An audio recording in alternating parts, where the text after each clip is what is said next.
A new challenge waits for the iPhone 15. What it means for the growth of Apple's revenue. Following China's decision to forbid central government employees from using iPhones at work, Apple's upcoming release of the iPhone 15 has just become a little more tricky. Even though geopolitical unrest in a crucial area is threatening Apple's operations, there are still good reasons to be positive.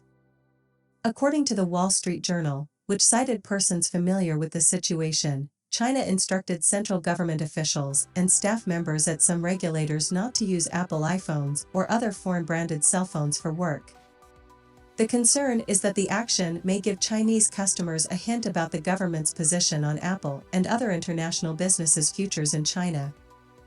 According to a Thursday Bloomberg story, China reportedly intends to extend the prohibition to state-owned businesses and institutions that are supported by the government. The action follows state-controlled media in China praising a purported technological advance in Huawei's most recent smartphone, which might strengthen the company's standing as an Apple rival in the nation. After closing down 3.6% on Wednesday, Apple shares were down 3% in pre-market trade on Thursday.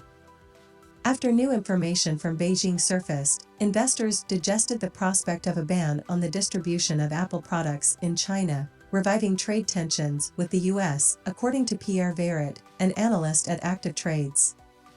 Central government's modest actions, however, don't always have an impact on consumer behavior. Congress approved a law last year that forbade TikTok from being used on government equipment. The Chinese-owned software is nevertheless very popular among Americans, despite this.